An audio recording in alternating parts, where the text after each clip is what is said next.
FC ว่าเหตุผลใดที่เพิ่นเว้าแต่ภาษาอังกฤษเป็นคนลาวคือบ่เว้าภาษาลาวเด้จังซั่นนะเฮาก็ต้องได้มาทำความเข้าใจว่าบรรดาอ้ายๆนั่นเพิ่นอยู่อเมริกาโดนเนาะเพิ่นมาแต่น้อยเพิ่นอาจจะบ่ถนัดเรื่องภาษาอังกฤษอาจจะฟังเข้าใจโอเคทุกคนสบายดีตอนเที่ยงสบายดีแม่บ้านสบายดีอุ่นสบายดี FC ทั้งในและต่างประเทศมื้อนี้แม่บ้านก็มีเรื่องเล่าเนาะพี่น้องเนาะสิมาเล่าเรื่องใดนะในอุ่นฮู้บ่เพราะว่าแม่บ้านติดอันสิมาแก้บ่เป็นแปลภาษา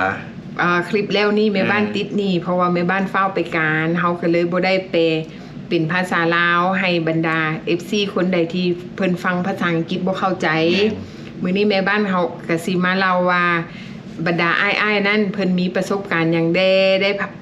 พบพ่ออันใดมาแดแล้วไปอยู่เมืองลาวเป็นแนวใดโดยที่ผ่านการสัมภาษณ์ของไอ้คำล่าแต่ว่าเฮาก็จะมาบอก FC ว่าเหตุผลใดที่เพิ่นเว้าแต่ภาษาอังกฤษเป็นคนลาวคือบ่เว้าภาษาลาวเด้จังซั่นนะเฮาก็ต้องได้มาทำความเข้าใจว่าบรรดาอ้ายๆนั่นเพิ่นอยู่อเมริกาโดนเนาะเพิ่นมาแต่น้อยเพิ่นอาจจะบ่ถนัดเรื่องภาษาอังกฤษอาจจะฟังเข้าใจแต่ว่าเว้า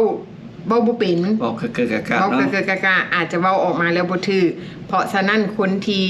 สัมภาษณ์เพิ่นก็สัมภาษณ์เป็นภาษาอังกฤษแล้วผู้ถูกสัมภาษณ์ก็ตอบเป็นภาษาอังกฤษยกตัวอย่างคือผู้นั่งอยู่ทางข้างเนาะพี่น้องแม้แต่ว่าเว้าภาษาลาวนำก้นก็ยังเว้าบ่ถูกแม่นๆอันนี้ก็ยอมรับเพราะว่าเฮาก็มาอยู่โดนแล้วแต่ส่วนหลายเฮาก็ไปอยู่กับอเมริกาเนาะเฮาส่วนหลายก็ไม่อยู่นำครอบครัวแต่ว่าเฮาก็บ่ได้รวมกันหลายแต่ว่าเดี๋ยวนี้เว้าลาวเก่งเด้ก็ย้อนแม่บ้านเรียนมาจากแม่บ้านเพราะฉะนั้นทุกสิ่งทุกอย่างพ่อบ้านคือบ่เว้าหยังแหน่มีแต่แม่บ้านเว้าหลายก็ย้อนเหตุผลนี่ล่ะพี่น้องครับคันเฮาเว้าไปอาจจะเกะๆกะๆจังนั้นรำคาญพี่น้องก็เลย มอบสิทธิ์ให้แม่บ้านโอ้แม่นอธิบายขอบใจเด้อเนาะพี่น้องเนาะเฮาสิมาฟังว่าอ้ายคนแรกเนาะเราเว้าหยังเดจากผ่านการสัมภาษณ์ Hey what's up boy สบายดีSomebody. Okay Hey tell me your name My name is Sum Laikam B Okay when did you get deported I got deported on was it May 27th Okay of last month No 27 Oh yeah 26 in America but then you guys got here 27 Okay 2025 So how did you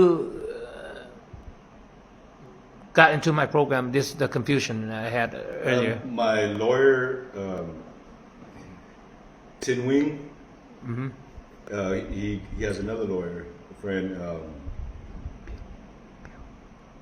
Bill Hing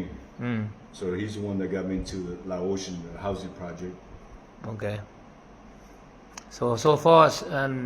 you've been out for 3 days 3 days yes and how you like it so far so far it's so good everything's fine you know I'm not being tortured like I say I like to thank the Lao government for accepting me back where were they originally sending you they were sending to me to Libya and I really like to thank my lawyer too for stopping the flight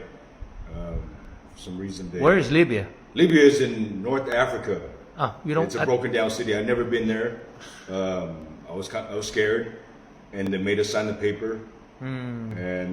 they said even though we refused to sign it they were going to send us there Libya. I see so basically Mr. Bill and Mr. Tin yes help stop you that help me stop that and I really like to thank them to the fullness Okay that's nice so how you've been out here 3 days and or were you restricted going anywhere here No I wasn't restricted nowhere I was able to go to the store you know enjoy the house the rules are very flexible I mean we're not like I said we're not being tortured or anything or being locked down so Okay เขาเจ้าก็สัมภาษณ์เราว่าเหตุผลใดที่เราได้ถูกส่งมาประเทศส่งมาลาวก่อนที่เราจะถูกมาลาวเราก็ได้มีรายชื่อถูกส่งไปประเทศลิเบียก็คือเฮาได้ยินข่าวคือเฮาออกคลิปไปก่อนหน้านั้นเนาะว่ามีคนลาว ถูกส่งไปประเทศลิเบียแต่ว่าถูกเจ้าหน้าที่เขาเจ้าหยุดไว้ก่อนแล้วก็ไปหยุดยนต์หันทันแล้วบังเอิญมื้อนั้นก็ยนต์เพแล้วก็บ่ได้ถูกส่งไป โอ้ แม่ แม่น แล้วบัดนี้แม่นเราเองนี่เนาะตอนนั้น แม่น เฮาก็บ่ แม่น ฮู้ว่าแม่นไผเนาะบัดนี้เฮาก็ได้มาพ้อว่าแม่นผู้ใดแล้วมีเราอันน่ะเหตุผลที่เขาเจ้าบ่ส่งเราไปประเทศลิเบียแม่นย้อนว่า เราได้ติดต่อหาลอเยอร์หรือว่าติดต่อหาทนายความนั่นเอง หลังจากนั้นทนายความของเราก็ได้ติดต่อหาโครงการชื่อว่า Laotian Outreach Project เนาะพี่น้องอันนี้เป็นโครงการของคนลาวเฮาอยู่สหรัฐอเมริกาเพื่อช่วยเหลือพี่น้องลาวเฮาสำหรับคนใดที่ต้องการความช่วยเหลือเพิ่นก็ให้ความช่วยเหลือติดต่อให้คำแนะนำว่าเป็นแนวใดเนาะหลังจากนั้นอ้ายเพิ่นก็ติดต่อหาผ่านทนายความแล้วก็ติดต่อหาโครงการนี้หลังจากนั้นเขาเจ้าก็มีการประสานงานติดต่อหาเจ้าหน้าที่เพื่อหยุดการส่งตัวเราไปประเทศลิเบีย ณขณะนั้นเราว่าเขาเจ้าหันให้เราเซ็นหนังสือเพื่อจะส่งตัวเราหันไปลิเบียเซ็นหรือบ่เซ็นณตอนนั้นเขาเจ้าพร้อมจะส่งเราไปแล้ว เนาะแต่ว่าทางเจ้าหน้าที่ของลอเยอร์ทนายความของเรานั่นไปหยุดไว้ทันเวลาเราก็เลยบ่ได้ถูกส่งไปหลังจากนั้นเขาเจ้าก็เลยเปลี่ยนใจถูกเซ็นหนังสือให้ส่งเราเมื่อประเทศลาวหลังจากเราไปฮอดประเทศลาวแล้วเนาะเราว่าหลังจากไปฮอดลาวได้3มื้อบ่หลังจากเราไปฮอดลาวแล้วเราถูกมีสปอนเซอร์โดยที่เขาเจ้าสปอนเซอร์อยู่อเมริกาติดต่อหาทั้งสปอนเซอร์อยู่เมืองลาวเนาะไปประกันตัวออกจากศูนย์ฮับต้อนอยู่ลักซาว7ออกมาแล้วเรียบร้อยหลังจากนั้น3มื้อเราว่าเราก็ได้ออกมาแบบได้รับอิสรภาพโดยที่บ่ได้รับการกักขังโดยที่บ่มีข้อจำกัดใดๆถือกักบริเวณก็บ่ได้ถือกักแล้วเราก็ขอบใจมายังรัฐบาลลาวที่ยอมรับเอาเรากลับบ้านและหลังจากนั้นถือว่าเราได้รับอิสรภาพอีกเทื่อนึงแล้วว่าได้เนาะพี่น้องเนาะก็ดีใจนํเพิ่นเนาะแล้วว่าแต่ละมื้อเราก็ย่างไปตลาดอ้อมแอมแถวนั้นแหละย่างไปย่างมาแถวนั้นถือว่าเป็นอิสระแล้วก็ทางการลาวเพิ่นก็ได้รับการต้อนรับเป็นอย่างดีเพิ่นว่าเด้บัดนี้หลังจากเฮาฟังคนที่1แล้วบัดนี้คนที่2บัดนี้คนที่2ได้เราเว้าแบบใดผู้ที่2นี่ตลกหน่อยนึงเนาะพี่น้องเนาะเฮาสิไปฟังคนผู้ที่2เนาะพี่น้องเนาะ My name is Kamsan Sichampanakan. I want to thank everybody for helping me out. Serena, Ali, and Manali. I want to thank y'all for helping us out. Thank my sponsor, Michael. We're doing good. Everything's good here. I want to thank the Lao government for accepting us here. Because if not, we would have been sent somewhere else. Pretty much. But when we were there at the Welcome Center, we were there for a month. But, you know, that's just to keep us there, our system. And I had diarrhea for a minute. Eating food. They fed us good there. I mean, we were walking around. We weren't shackled up or nothing. We had our own rooms. We were allowed to take a shower anytime we want. Pretty much we're not restricted for nothing. The government just didn't want us to go out yet because we didn't have a right document to be out there in the streets. So once our document got done and our sponsor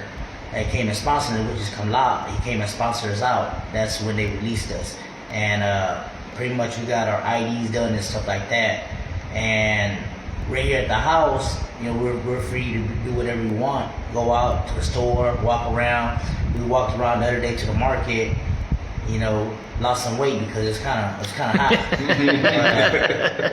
But everything's good though. We weren't being tortured when we got here. Everybody keep on saying we're being tortured. We're fighting each other. We're arguing with the government and police and all that stuff. No, everything that y'all hear on the internet about us is a lie.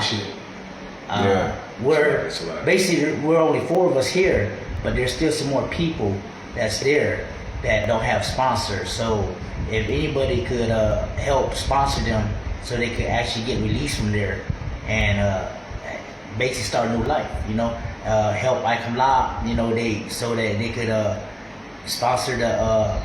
Laotian Outreach Project. Just go ahead and look it up or whatever y'all need to do and then go from there. Talk to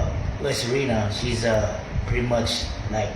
I guess the President. CEO or president, President, you want to call it, and she'll let you know what's going on. And most of the funding that you guys do fund for us is coming towards us, towards our house, towards our clothing, towards our housing, all that stuff. So we appreciate that. And Thank you very much. how about you? Oh, my name is Sang Milasan. We came all together, you know, and basically they cover everything for me already. So, you know, Kamlad helping us out, you know, he got us out here. We've been out for 3 days. We go around, we're having fun. We enjoy ourselves, you know. คนที่สองนี่เราก็เล่าว่าเนาะเราก่อนอื่นเราว่าเด็กก็ขอบใจนำเอื้อยซาลีนาเอื้อยอาลีและเอื้อยวรรณลีเราว่าขอบใจสปอนเซอร์ทางสหรัฐอเมริกาที่ชื่อว่าไมโก้ขอบใจมายังรัฐบาลลาวที่ยอมรับเอาและให้การต้อนรับที่อบอุ่นเราว่าและเราก็อยู่ในศูนย์ณขณะตอนเราที่อยู่ในศูนย์เราใช้เวลาอยู่ในศูนย์หัน เดือนหนึ่ง ภายใน1 เดือน แล้วเราก็ได้พบกับปัญหาสุขภาพก็คือสงสัยกินแซ่บหลายเนาะพี่น้องทอกท้องเนาะพี่น้องเนาะแล้วว่าเราทอกท้องแล้วอยู่ในศูนย์หันสะดวกสบายอยากอาบน้ำจักเทื่อก็ได้เพราะว่าอากาศมันร้อนเพิ่นว่าเด้ ย่างไปอ้อมแอมแถวนั้นคือเจ้ากับบ่ อยู่ในค่ายเขาเจ้าก็ให้อิสระภาพ ฮะ ย่างลิ้นอยู่แถวนั้นค่ายเพิ่นก็กว้างใหญ่เนาะ กว้าง กว้างเนาะแล้วก็ถือว่าได้รับเป็นอิสระภาพแล้วเพิ่นก็บอกว่าเนาะในช่วงการรอท่าการเตรียมเอกสารเพื่อถ้าสปอนเซอร์มารับเอาสปอนเซอร์ของเพิ่นก็คือไอ้คำล่าเนาะแล้วก็หลังจากสปอนเซอร์แลนเจียแลนโซแลนเอกสารแล้วเรียบร้อยก็มาเอาตัวเพิ่นออกไปแล้วก็ไปแจ้งนายบ้าน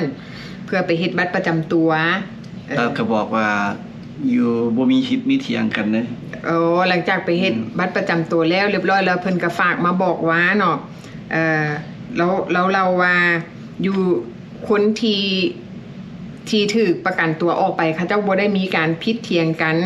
หรือว่าบ่ได้มีบ่ได้มีการพิดเถียงกันบ่ได้มีการทรมานจากรัฐบาลรัฐบาลให้การต้อนรับดีถ้าหากว่าคนใดได้ยินข่าวว่าพวกที่ถูกส่งเมืองลาวหั่นเขาอยู่นำกันแล้วเขาตีกันพิดกันเถียงกัน หรือว่ามีการทรมานอันนั้นเป็นข่าวปลอมเนาะพี่น้องเนาะ เราว่าอยู่ในศูนย์มองที่เพิ่นพักกันนะเพิ่นก็มีห้องห้องแต่ละคนเกินห้องภายห้องบ้านส่วนตัวห้องส่วนตัวเนาะ มีห้องนอนส่วนตัว แม่น ถือว่ารัฐบาลลาวเฮาเพิ่นให้การต้อนรับเป็นอย่างดี ถือว่าเป็นการต้อนรับที่แบบอบอุ่นเนาะอันนี้แม่นเพิ่นเล่าให้เฮาฟังแบบนั้นเนาะพี่น้องเนาะอันนี้เฮาก็หลายๆคนที่แบบว่าได้ยินข่าวอันที่บ่ดีมาเกี่ยวกับอยู่ทางเมืองลาวอันนั้นเพิ่นว่าเพิ่นยืนยันว่าอันนั้นเป็นข่าวปลอมเนาะพี่น้องเนาะแล้วบัดนี้ผู้ที่3ได้บัดนี้ผู้ที่3เราก็เล่าเล็กๆน้อยๆแล้วก็บอกว่าโอ้เราก็ขอบใจมายังทางรัฐบาลลาวทางการลาวที่ต้อนรับเป็นอย่างดีที่ยอมรับเอาคนที่อยู่สหรัฐอเมริกากลับคืนเมืองบ้านเนาะและหลังจากนั้นที่เขาเจ้ากลับคืนเมืองแล้วไอ้คำลาเราก็ได้ให้คำแนะนำว่าถ้าหากว่าคนใดมีพี่มีน้องมาประกันตัวเอาเขาเจ้าก็ไปแจ้งนายบ้านก่อนแล้วบุคคลเหล่านี้อย่าลืมว่าหลังจากเขาไปอยู่เมืองลาวแล้วเขาต้องปฏิบัติระเบียบกฎหมายทางเมืองลาวก็คือนายบ้านฟังความนายบ้านเขาเจ้าก็จะให้บอกเขาว่าเขาควรปฏิบัติตัวแบบใดยามกลางคืนเขาก็บ่สามารถออกบ้านในยามวิกาลได้เพราะว่าถือว่ามันผิดกฎหมายบ้านเมืองเด้อพี่น้องระวังเด้อออกบ้านยามกลางค่ำกลางคืนหลังจาก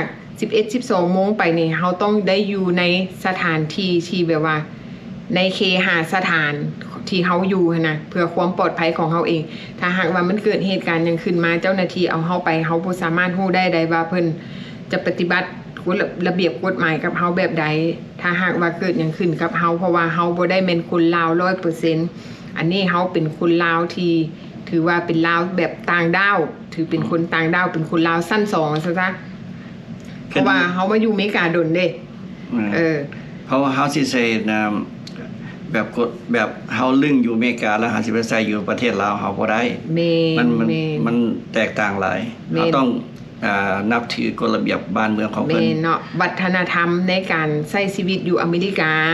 และวัฒนธรรมในการใช้ชีวิตอยู่เมืองลาวมันแตกต่างกันเด้อพี่น้องเพราะว่าอยู่นี่เฮาคนอยู่นี่จะลึงเกี่ยวกับคำว่า freedom of speech อยากเว้าหยังก็เว้าอยากเฮ็ดหยังก็เฮ็ด แต่ว่าเวลาเฮาอยู่ไปอยู่ประเทศลาว freedom of speech มีบ่มีแต่ว่าอยู่ในขอบเขตในความถูกต้องเฮาบ่สามารถที่จะว่าไปต่อว่าหรือว่าไปเฮ็ดสิ่งใดสิ่งหนึ่งที่มันผิดกฎหมายนั่นแม่นบ่ได้ต้องเคารพซึ่งกันและกันคันสมมุติว่าเฮาเว้ากันเองจังซี่เฮาก็ต้องเคารพซึ่งกันและกันเนาะอยู่พุ่นสมมุติว่าเฮาต้องฮู้จักออมน้อมถ่อมตนอยู่ให้เป็นเนาะพี่น้องอยู่ให้เป็นสิ่งใดที่มันผิดหูคนอื่นเฮาก็บ่เว้าเพราะว่าเฮาบ่ฮู้ว่าการใช้ชีวิตของคนอยู่เมืองลาววัฒนธรรมลาวเป็นแนวใดเฮาก็เรียนรู้นำเพิ่นไปเทื่อเล็กเทื่อน้อยเพื่อเป็นการปรับตัวแม่นเฮาไปเฮาได้เบิ่งเฮาก็ได้ศึกษาเอาเนาะแม่นเฮาไปศึกษาเฮาเรียนรู้ไปเทื่อละน้อยเดี๋ยวเฮาก็อยู่ได้เองบางคนบอกว่าโอ้ยไปอยู่เมืองลาวนี่ปรับตัวอยู่บ่ได้ดอกอยู่ได้เนาะขนาดต่างประเทศเขาเจ้าบ่เคยเรียนรู้วัฒนธรรมลาวเว้าภาษาลาวบ่เป็นเขาก็ยังอยู่ได้พวกแบกเป้พวกนักท่องเที่ยวเขาก็ยังอยู่ได้เนาะเฮาไปอยู่เฮาก็อยู่ภายใต้ระเบียบกฎหมายของบ้านเมืองบ่ว่าเฮาจะอยู่ไสเนาะพี่น้องเนาะคันเฮาอยู่ภายใต้ระเบียบกฎหมายเฮาก็อยู่ได้ด้วยความสะดวกสบายใจและอีกอย่างหนึ่งถึงว่าเฮาจะบ่มีพี่มีน้องอยู่เมืองลาวพี่น้องเฮาไปหาเอาอยู่ข้างหน้าให้จื่อไว้ว่าพี่น้องบ่จำเป็นต้องมาจากสายเลือดพี่น้องนี่เฮาความดีของเฮานี่แหละจะเป็นคาถาป้องกันภัยให้ตัวเฮาเองเนาะพี่น้องไปอยู่ใส่ให้เพิ่นฮักเพิ่นว่าเด้เนาะอันนี้เฮาก็มีคำแนะนำนั้นเนี่ยอย่างนึงที่คนสิเตรียมตัวไปลาวเฮาต้องการหยังยาติดตัวไปนำยานั้นยาไดอาเรียยาแพปโทแก้ยึงท้องเนาะแล้วก็ยาแก้ปวดแม่นทาลานอเฮาซื้อไปติดตัวไปนำรถเพราะว่าเฮาบ่ฮู้ว่าสิเกิดหยังขึ้นคือว่าเฮาไปกินน้ำอยู่ลาวจังซี่แน่นอนเพราะว่าเฮาบ่ลึงสำหรับเฮาเองเฮาไปแต่ละเทื่อเฮาก็มีปัญหาแบบนี้คือกันแม่นยาซุพวกนี้เฮาติดตัวไปนำตลอดมันแล้วเนาะและอีกอย่างนึงเนาะถ้าหากว่าผู้ใดคิดว่ามีความเสี่ยงจะถูกส่งไปลาวเวลาถ้าหากว่าได้ถูกส่งไปการกินอาหารก็ต้องได้ระมัดระวังเนาะพี่น้องประเภทกินอาหารที่แบบว่าต้องกินอาหารที่มันร้อนๆแล้วก็กินมักไหม้ก็ให้ระวังคือแม่บ้านเองเนาะเฮาไปลาวสุดแล้วนี่ปีกายนี่เนาะได้เข้าโรงหมอเนาะพี่น้องเนาะเข้าโรงหมอ2อาทิตย์ท้องทั้งทายทั้งหากเนาะย้อนกินมักไหม้คนก็สิถามกินมากอีหยังแม่บ้านกินมากร้องกองนะพี่น้องเนาะหลายคนไปกินมากอันนี้ละเป็นแนะนำเด้อซีมได้ด้ามหน่วยเนาะจะสู้กินแม่บ้านก็บ่ได้กินหลายดอกกิน10หน่วยอันเนี้ยเฮาก็พยายามหลีกเลี่ยงที่สุดแต่ว่ามันก็เฮาก็หลีกเลี่ยงบ่ได้หมดแม่เฮาต้องได้เจอแม่เนาะบางแล้วแต่สุขภาพของแต่ละคนเนาะพี่น้องอันนี้ก็ฝากไว้แม่บ้านมาใส่นี่ให้แล้วเด้อพี่น้องเด้อพ่อกันใหม่เนาะพี่น้องเนาะสำหรับคลิปหน้ามันจะเกิดอย่างขึ้นมีอย่างมาใหม่ๆเดี๋ยวแม่บ้านมาอัปเดตให้ฟังแต่ว่าคลิปนี้ก็ดีใจที่แม่บ้านได้มาเล่าให้ทุกคนได้ฟังถือว่ามาใส่นี่แหละคลิปแล้วนี่เฝ้าไปการเนาะเพราะว่าย่านไปปั๊มบัตรโบทันเนาะพอกันใหม่คลิปหน้าเด้อสำหรับคลิปนี้ขอบใจทุกคนเด้อที่เข้ามาเบิ่งและเป็นกำลังใจให้ซ่องอุนนีเท็กซัสแล้วก็เป็นกำลังใจให้แม่บ้านมาเว้าแวะๆให้ทุกคนได้ฟังเนาะพี่น้องเนาะจังหน่อยเขาจะว่าเว้าแวะๆขี้ตาบ่แก่เนาะพี่น้องพอกันใหม่คลิปหน้าเด้อบ๊ายบาย